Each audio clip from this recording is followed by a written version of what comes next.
Hi, Andrew. How's it going? Good, good. Happy Monday, and how is everyone today? Good. Welcome, everybody. It is January 9th, 2023. And we just want to remind you, if you don't get to watch the show, please watch the replay. We would love to hear your comments. You don't have to comment live. And where are you today?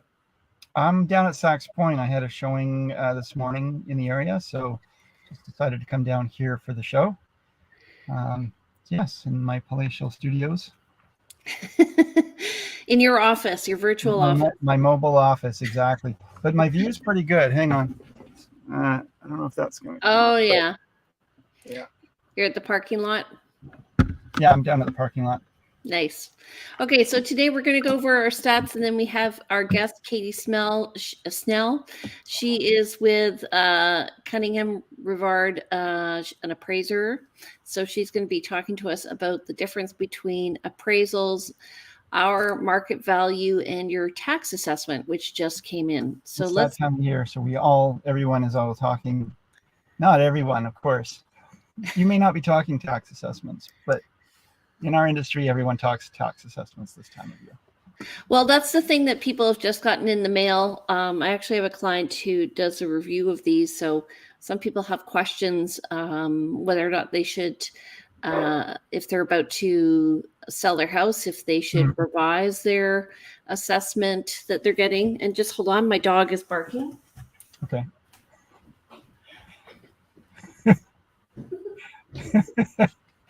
Okay. Good girl. That's Ginger. And I just recently did a new video that talks about the difference between tax assessments and market value, and the fact that they're often different. And we're going to be talking more about that today, but it is definitely a point of confusion for many people.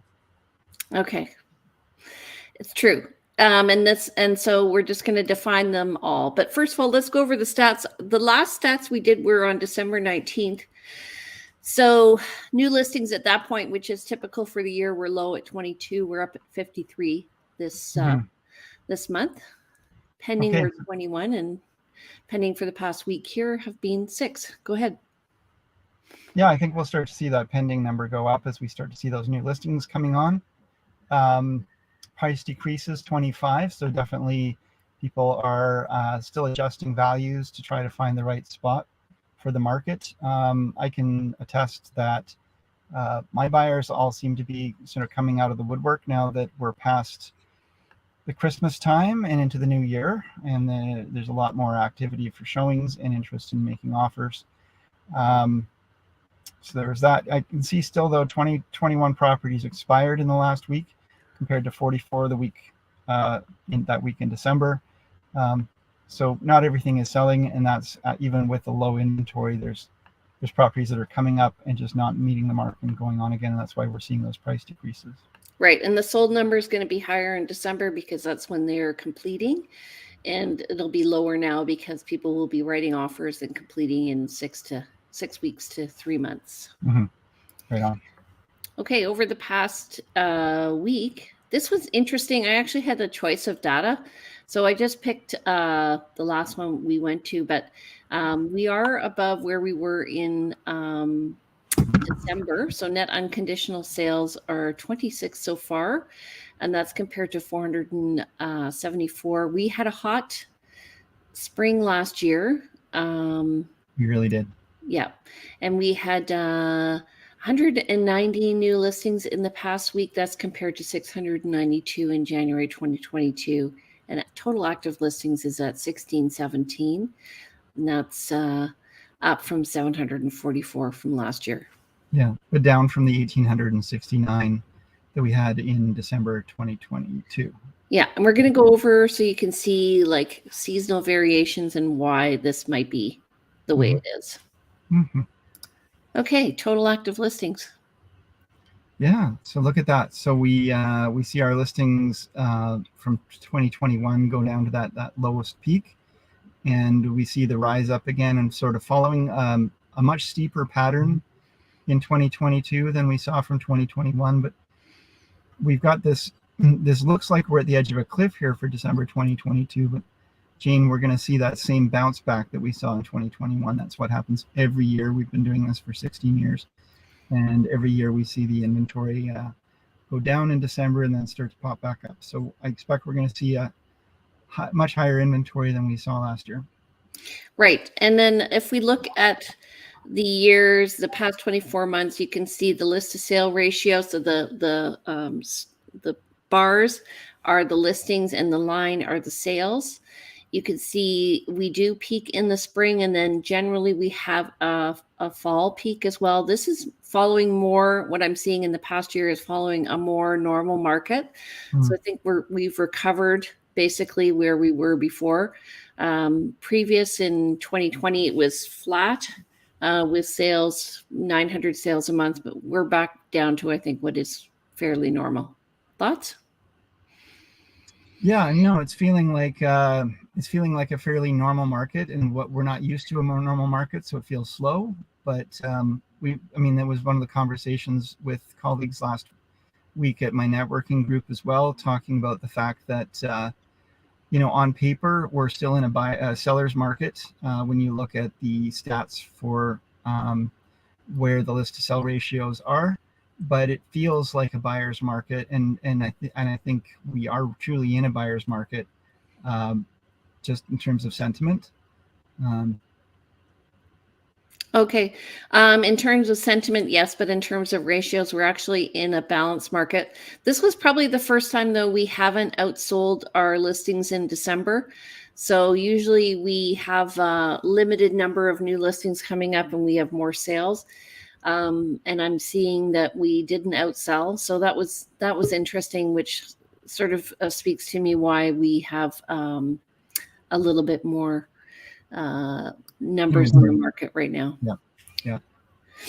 So a balanced market is when you're between 20 and 30%. You're hitting a seller's market once you hit 30%. And you can see in October we did have a bit of a bump, and that kind of matches this little bump here in the market.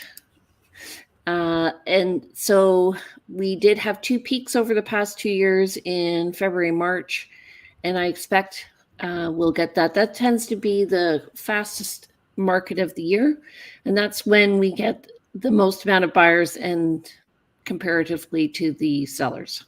And we tend to see prices, rising at that time as well. If you're gonna see price rise, it's generally in the spring. We've seen prices rising really consistently over the last few years, not just in the spring, but we've been seeing prices now softening for the last number of months, and yet I would expect they're going to bolster come spring. Yeah, me too. Okay, so single family home prices. So 2 years ago we were at 950. We popped over $1 million in January of 2021, and then we rose up to over 1.4 for April of last year. We're down now again to 1.25. Feels like it's fairly flat, don't you think? Andrew? Okay, I'll go to the next one. All right, so I think my cell service is a little bit spotty. Okay. So same thing with houses or condos. We were at 500,000 2 years ago. We peaked in January of 2022 at around 700,000, and we've come back down to 550. So this is just meaning that the pop of the market, the peak, has deflated a bit, and I think we're going to be heading into a fairly flat line for a little bit. Row townhouses, we were at 700,000 2 years ago. Again, we peaked last spring. We were up around 950, and we've come back down. As usual, when we usually talk about this, we mention the fact that there is a variation in quality of townhouses, which is why we're seeing like such variation in the average price here. But we're down around 750. Okay. One thing I wanted to go over is the buyer's origins, because this new rule that just came into effect where we are not allowed to have foreign buyers purchase property in Canada. And I've recently heard a stat elsewhere about the percentage of people, and it's about the same here. It's about 3.5% are foreign buyers in BC. So for 2022, we had 5,974 buyers who were from BC. 6,601 were from Alberta and Alberta and Ontario. And then we also had people from other provinces as well. But I just wanted to point out that there were about 5% from Alberta and Ontario, and then the rest were like a very small amount from other provinces. And you can see that it's very consistent year over year, that we've moved, in fact, to less people moving to BC, less people moving in 2022. And I think that's because COVID has kind of evened things out, and people aren't necessarily wanting to move out of their place right now. They're very happy where they are. They've resettled. But you can see that the number of people from outside of Canada is not very high. And the percentage, I believe, is less than 3.5%. So I really don't understand the reason for that ruling. I think it's optics, and it's apparently to make the government look good. I don't know. I don't know why we have that rule. I think they think that they're inflating the prices here. I'm not entirely sure that that's true. They're not a regular buyer, is what I'm saying. So I'm going to bring on Katie Snell. Hello, Katie. How are you? Good. How are you? Good. So just wondering, how's it going in your world? So you're an appraiser with Cunningham and Rivard, and I said it wrong before. I'm sorry. That's Jeez. right. Yeah, we kind of follow suit to where agents go. So it's definitely slowed down over the fall and winter, but we're starting to see the phone ringing again, and things pick up. But yeah, we're still busy with non-transactional type appraisals like refinancing or estate purposes or marital separation and stuff like that. Those happen regardless of what the market's doing. So those have been keeping us busy. So are you called in before people do a market value assessment? What do you mean? Like, are you called in by realtors to try and figure out the value of a property if a seller and a realtor can't? Sometimes we're usually called after a sale has been kind of pending, and then the buyer typically needs an appraisal for financing. But a lot of times more on like commercial properties, will be contacted before the property owner lists the property, just so they have an idea of what they think that the market value is. But typically for a single family or like kind of standard type properties, generally we're called after the fact. Okay. I do know a guy in Alberta who does call appraisers up before he lists because he wants to get an idea. And I think it's because do you find appraisers tend to be a little more conservative than realtors are?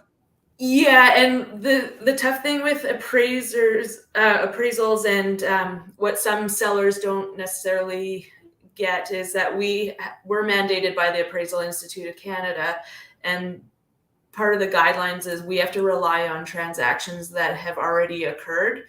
So some of our data might be a bit dated, and in a market that's changing day to day, like the one we're kind of in right now, we tend to be on the conservative side because we have to rely on sales that have already occurred. Whereas a realtor, say, can be when they're trying to determine the sale price or the list price for a property, they can kind of look at, see what the trend is and kind of project what the value is. But if we're putting a value on paper, we have to basically rely on something that's already occurred. So what's the difference in your mind? Because I know you used to work for BC Assessment. What's the difference between BC assessment. Well, how do they come up with assessment in BC assessment? Yeah, so they do like it's called mass appraisal. So because there's so many properties, there's not enough staff to be able to go one by one to each property. So they do a mass appraisal approach where it's more like averages. So if you have a property that's somewhat unique, it might not be valued that accurately through BC assessment because they're doing kind of a general, more broader stroke of things.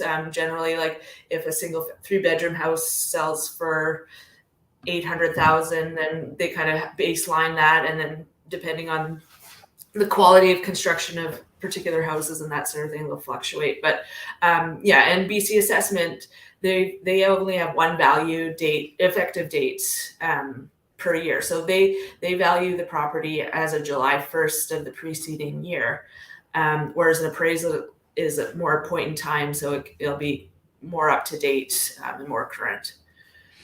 So they're looking at sales that are happening in the area. Is it between April and October and average for July 1st? Is that how it works? Yeah, that's generally what they'll do, is kind of put emphasis on sales that have occurred between that 6-month window between April and October. And so did you find when you work for BC assessment, do you know what percentage of people are appealing and why they're appealing these? Like are people, so for instance, I'm thinking that it's going to be high because of, we're just seeing that the market's gone down from last year. Is there going to be an appeal process now, or are people going to think, yeah, my house is worth more?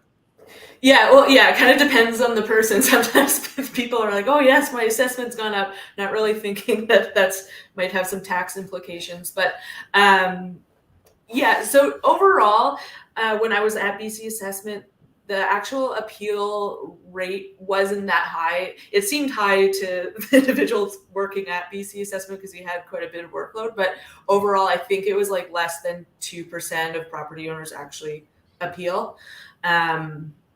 But that's still a large number of people for limited number of appraisers at BC assessment. So, but yeah, I would guess probably this year I would expect it to be higher, just because, yeah, like the values in July of 2022 were definitely higher than they are today. So people's assessments are reflecting July. So they're not going to reflect what they are today. So BC assessment might get a lot of appeals based on that factor.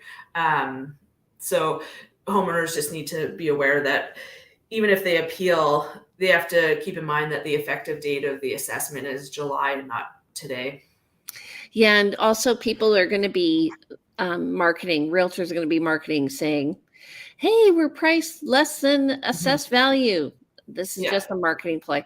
Yeah. I often get the question because people look at what the sale price is in relation to the tax assessment is. And Andrew's popping in and out, you guys, because he's in a place with the low sell. So, but when you think about it, your tax assessment is always at least 6 months out of date, at the very least. And then when we get to July of this year, it's going to be at least a year out of date. So there really is no correlation. No. What they're trying to do is just determine what the tax base is going to be. And then they're going to figure out what the mill rate is going to be. And this is a way of raising money for the municipalities. Yeah, and the other thing to kind of remember is if your property assessment's kind of gone up in line with other properties in the area, so say everybody's gone up 10% and yours went up 10%, that doesn't mean your taxes are going to go up 10%. Like they'll adjust the mill rate so that you'll likely pay like a similar amount as the year before. It's only when yours say went up 30% and everybody else in your neighborhood went up 10%, then you might find that you're paying a higher tax. Yeah. Right. Yeah. And you can actually go to BC assessment, look up your property, and then you can look at what they consider to be comparables and see like whether or not it is or it isn't. I've been asked to do this for clients, and they've been comparing their property to ones that back onto parking lots, and they're just not comparable. So what kind of properties do you appraise? So I do everything. So I do residential, single family, strata, and then I also do commercial, like anything from retail, office, industrial, special use properties, hotels, motels. Yeah, so you name it. I've probably done it. And what do you find is the biggest misconception with people about an appraisal? Yeah, a lot of it is that they just think that it's the same as the assessment. Whereas an appraiser, we specifically look at your property and look at it in relation to other comparable sales that have actually occurred. And like our report's specific to your property. It's not just a general average for the area. So some people just think, well, why don't I just use the assessment? And like you said, it's at least 6 months dated probably from whenever you're going to use it. So, and it's based on an average, whereas an appraisal is a specific to your property. And an appraiser, like I said earlier, we have to abide by the Appraisal Institute of Canada's guidelines. So it's pretty strict on what we can and cannot do to kind of protect the client. And so we have to follow along those guidelines to ensure that it's a understandable and not a misleading report. And it has to be unbiased as well. So we have to basically base the value on the actual market evidence that's been demonstrated, not just kind of what we think. Yeah, we've seen many times where there's someone who's like when a couple is divorcing, they have to sell the home. They're going to bring in an appraiser. Maybe somebody's going to be buying, one party's buying the other party out. And of course, the appraiser has to be unbiased and they have to follow a process. Otherwise, it's just not useful information. Yeah. How long is an appraisal good for? Well, that's a tough question because like in a market that's changing and kind of like today's market, it doesn't last that long because each week it seems the market's changing. So a lot of times, like within 6 months, it's best just to ask the appraiser, like, do you think that the value's changed or is there a new market sales? And a lot of times we can just do like a quick update. So it's not another full-blown appraisal. But yeah, anything longer than 6 months, especially in like today's conditions, it's definitely starting to get long in the tooth and probably time for another appraisal. And a lot of banks these days too, like won't accept appraisals that are even over 3 months old. So it all depends on the property type. Like if it's a very unique property, market condition or market trends don't fluctuate as much. So the value may hold on longer than say a single family dwelling, where we're going to see more changes kind of on a week to week basis. We find the same thing, with market evaluations that we do. Depending on what the market's doing, sometimes you almost have to redo one weekly just to be on top of it. I generally look for about 3 months worth of comparables. But depending on the type of property and how unique it is, I might go back further to try to find useful information. But I weight everything, based on how close it is and how close it is both in time and in location, physical location.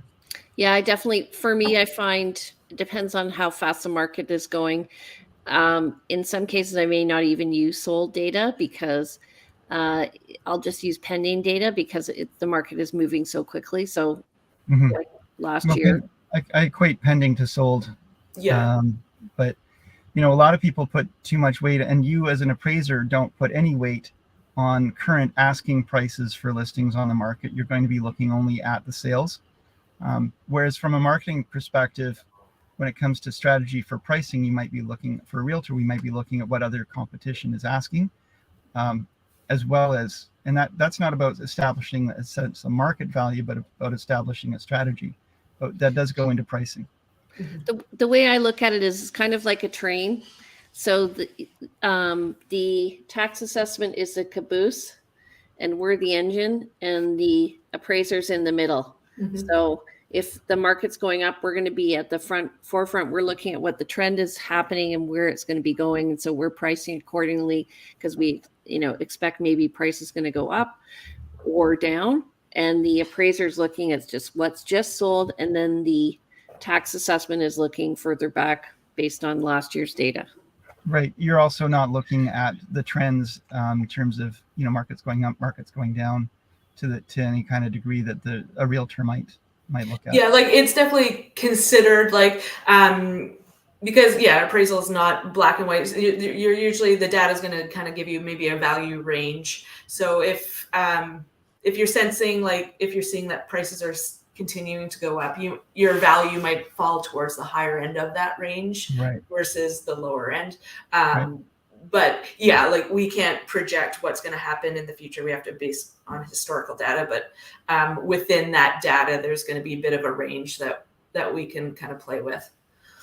So typically I've found, well, first of all, how much does it cost to do an appraisal and who pays for it? It totally depends on the type of property. For like a single family dwelling, just for like either first mortgage financing, that sort of thing, you're probably looking in the $400 to $500 range. If it's like a litigation file, it's going to be more, probably like $600, $700. Then if you're doing like a commercial appraisal, if it's just a basic single occupier, say a retail building, standalone, you're probably around $2,000.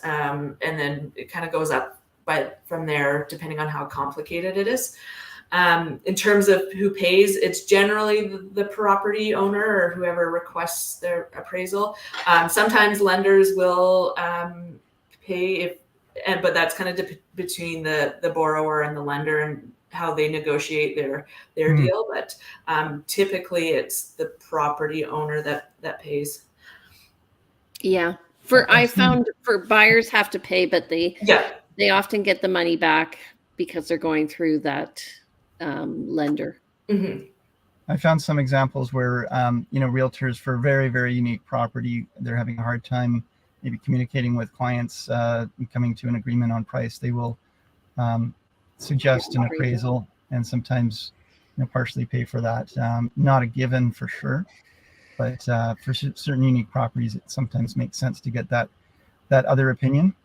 Mm-hmm. Mm-hmm. Okay, so I think we've defined the difference, right? The realtor is going to be the most current.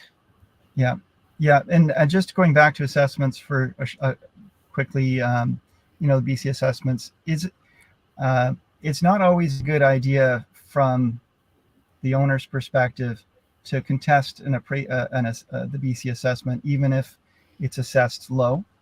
You're going to be paying less taxes, so you may not want to go and contest it if your appraisal comes in low, your assessment comes in low.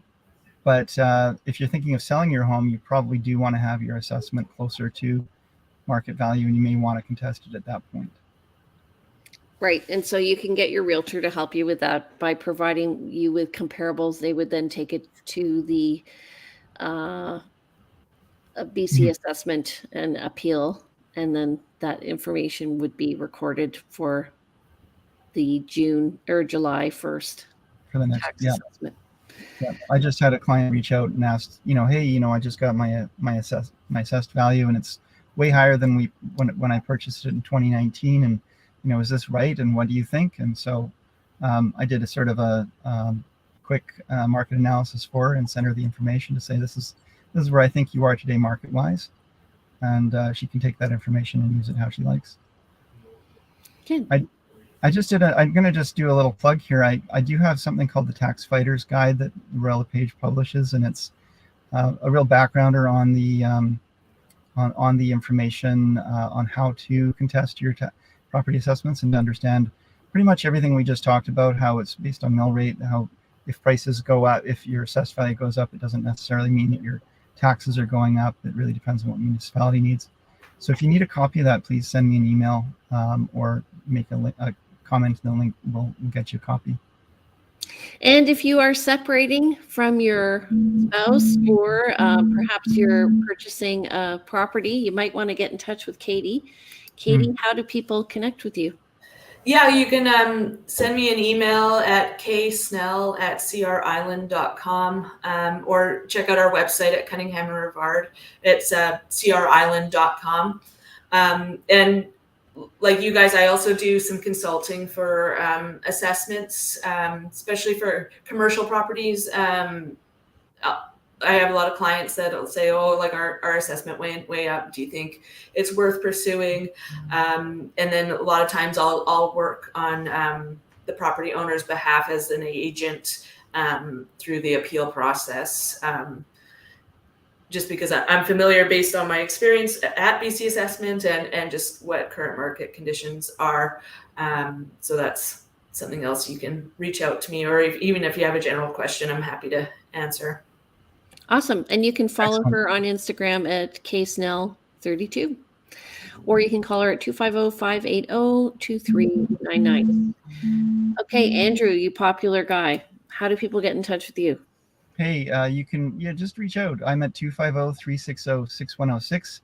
The Instagram is Plank Andrew, and info@andrewplank.com is my email. So Okay. happy to hear from you. And if you want to reach me, my name is Jane Johnston. I'm with the Briar Hill Group at Remax Camosun. My number is 250-744-0775. You can reach me at briarhillgroup@gmail.com. And you can also visit my website, which is about to be revamped. Yay! briarhillgroup.com. Or you can go to vancouverislandtime.com, where you can find these videos and more. Don't forget, everybody, to subscribe. We are, we are there every Monday at 10 a.m. Where you are watching us. So whether it be on Instagram or on Facebook or on LinkedIn, please come and watch us. All right. We're also on YouTube. So Yes. Take care, everybody. Have a great week. And thanks, Katie, so much for coming and being on our show. And Thanks for having me. Yeah, we appreciate it. Sorry. Awesome. Bye. Sorry Thanks. for the technical difficulties today, folks.